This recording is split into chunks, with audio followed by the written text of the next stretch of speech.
Eric accompagne Bahram à l'hôpital de Marseille. Et pour cause, ce dernier s'apprête à faire son premier jour en tant que neurologue.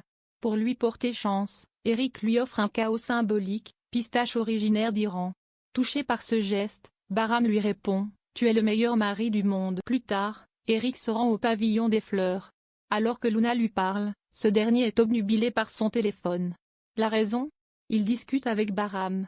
Au fil de la discussion, Luna prend conscience que son ami est amoureux. Eric lui confie « C'est du bonheur et j'espère que ça va ». Dans l'après-midi, Eric est dans l'attente de nouvelles de Bahram. Thomas, Laurent Kérusoré, se joint à sa table pour lui tenir compagnie. Il le félicite d'avoir rejoint le club des hommes mariés à des médecins. Alors, cette nouvelle relation va-t-elle durer? Au commissariat, Samuel, Inaki Lartigue, est une nouvelle fois interrogé par l'inspectrice de l'IGPN. Cette dernière le suspecte d'avoir voulu protéger son beau-père, Charles, et sa mère, Véronique, lors de l'affaire sur le meurtre d'Alix. Fatigué d'avoir à se défendre, Samuel dénonce plus tard, Samuel se rend en consultation chez son cousin, Gabriel. Et pour cause, il a toujours le dos bloqué. Le médecin lui rappelle que l'anxiété y est pour beaucoup.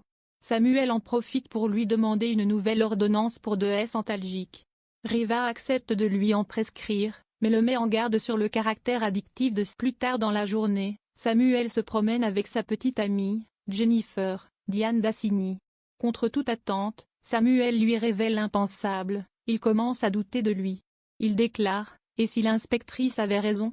Si j'avais toujours su pour mon beau-père et que je m'avais vu ». Jennifer essaie de le raisonner, mais Samuel semble totalement perdu. Une fois seul, il avale un nouvel antalgique. Serait-il en train de tomber dans la... Sébastien se rend au cabinet médical afin d'entamer sa procédure de donation d'un rein. Gabriel le met en garde, il faut réfléchir, ce n'est pas une décision qui se prend à la légère. Le médecin ajoute qu'il faut tout d'abord vérifier que Steve et Sébastien sont compatibles.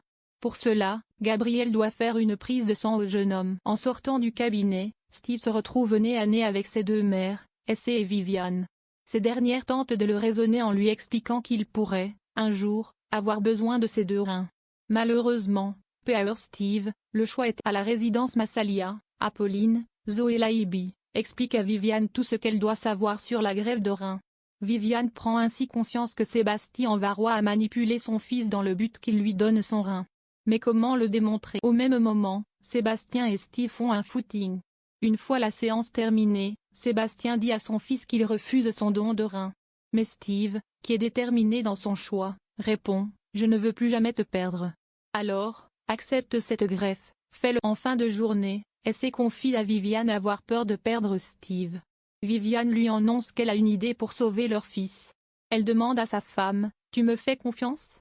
En soirée, elle se rend au cabinet médical par effraction. Elle est sur le point de trafiquer les analyses de sang de Steve, quand soudain, elle entend une VO9 venir de la salle d'attente. Alors qu'elle est sur le point de partir, Viviane se retrouve face à Gabriel. Comment va-t-elle sauver sa